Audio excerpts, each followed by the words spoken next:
സ്ഥാനാർത്ഥി പ്രഖ്യാപനം പൂർത്തിയാക്കിയ മണ്ഡലങ്ങളിൽ പ്രചാരണം ആരംഭിക്കുന്നു. NDA സ്ഥാനാർത്ഥികൾ താരപ്രചാരകരെ ഉൾപ്പെടെ എത്തിച്ച് പ്രചാരണത്തിൽ മുന്നേറാനാണ് BJP നീക്കം. അതേസമയം ആവശ്യപ്പെട്ട സീറ്റ് ലഭിക്കാത്തതിനാൽ മുന്നണി വിടുമെന്ന് NDA സഖ്യകക്ഷിയായ കാമരാജ് കോൺഗ്രസ് മുന്നറിയിപ്പ് നൽകുകയാണ്.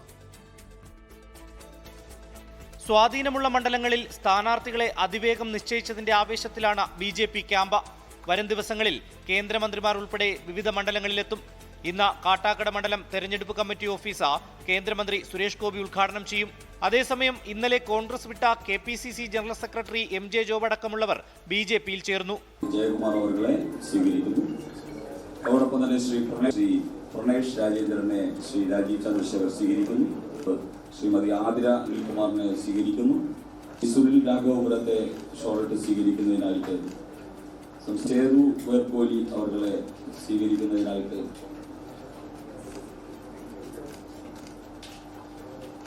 നാലിടങ്ങളിൽ കൂടി 2020 സ്ഥാനാർത്ഥികളെ പ്രഖ്യാപിച്ചു.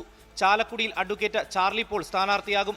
കൊടുങ്ങല്ലൂരിൽ വർഗീസ് ജോർജും പിറവത്ത് ജിബി അബ്രഹാമും റാന്നിയിൽ തോമസ് കെ സാമുവലും മത്സരിക്കും. തൃക്കാക്കരയിൽ UDF കോട്ട തകരുമെന്ന 2020 സ്ഥാനാർത്ഥി അഖിൽ മാരാർ 24നോട്.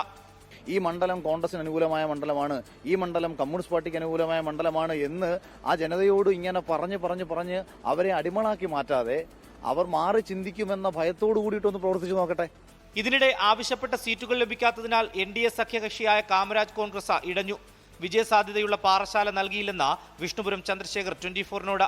10-20 വർഷം കൊണ്ട് നിൽക്കുന്ന പല ഘടകകക്ഷികൾക്കും കാലാകാലം BJPക്ക് വോട്ടിടുന്ന ജോലി മാത്രമാണ് ഉള്ളത്. അത് തന്നെ തുടരുകയാണ്. നമ്മൾ തൃപ്തനാണോ എന്ന് ചോദിച്ചാൽ തൃപ്തനല്ല.